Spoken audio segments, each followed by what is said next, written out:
শিক্ষা জগত ভেনিছ হৈ যাব।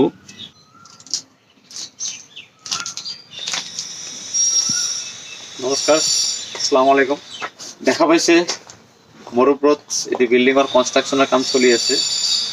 অলৰেডি ফাৰ্ষ্ট ফ্ল'ৰৰ কনষ্ট্ৰাকশ্যনৰ কাম সম্পূৰ্ণ হৈছে। এতিয়া ছেকেণ্ড ফ্ল'ৰৰ যিটো কনষ্ট্ৰাকশ্যনৰ কাম সেয়া কিন্তু পূৰ্ণ গতিত হৈ আছে আৰু কিছুদিন পিছত এই কনষ্ট্ৰাকশ্যনৰ কামটো সম্পূৰ্ণ হৈ যাব। প্ৰিয় বন্ধু বান্ধৱীসকল, আপোনালোক সকলোৱে জানে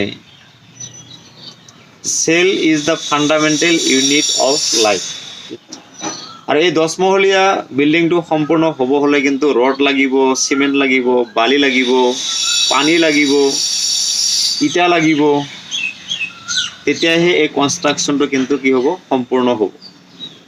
আৰু এই কনষ্ট্ৰাকশ্যনটো সম্পূৰ্ণ হ'ব হ'লে কিন্তু তলৰ ভেটিটো কিন্তু ইয়াতকৈ আৰু খুব ষ্ট্ৰং হ'ব লাগিব।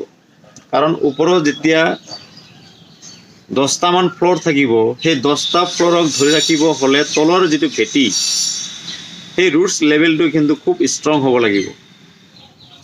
কাৰণ ইয়াৰ দ্বাৰা মই আপোনালোকক এইটো কথাই বুজাব বিচাৰিম যে আমি আচলতে ল'ৰা ছোৱালীবোৰৰ যিটো ফাউণ্ডেশ্যন, ছাত্ৰ ছাত্ৰীসকলৰ ফাউণ্ডেশ্যনটো যদি ষ্ট্ৰং হয়, তেতিয়াহ'লে সেই ছাত্ৰ বা ছাত্ৰী এগৰাকী জীৱনৰ বাটত প্ৰতিটো একাডেমীত কিন্তু ভাল এটি ৰিজাল্ট কৰিব পাৰে।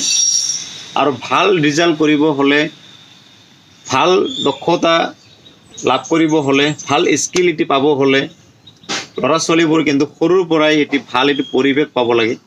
আৰু ল'ৰা ছোৱালীবোৰক আমি ফাউণ্ডেশ্যনৰ পৰাই যদি ষ্ট্ৰং কৰিব পাৰোঁ, বেছিক নলেজৰ দ্বাৰা যদি আমি ল'ৰা ছোৱালীবোৰক ষ্ট্ৰং কৰিব পাৰোঁ, তেতিয়াহ'লে সেই ল'ৰা আৰু ছোৱালীজনী জীৱনৰ বাটত প্ৰতিটো ষ্টেপত কিন্তু দক্ষতাৰে কাম কৰিব পাৰিব আৰু সদায় কিন্তু ভাল ফলাফলৰ আশা কৰিব পাৰিব। আৰু তেনেধৰণৰ ল'ৰা ছোৱালীবোৰে কিন্তু সমাজৰ কাৰণে ভাল কাম কৰিব, ভাল মানুহৰ সৃষ্টি হ'ব তেনেধৰণৰ ল'ৰা ছোৱালীৰ পৰা।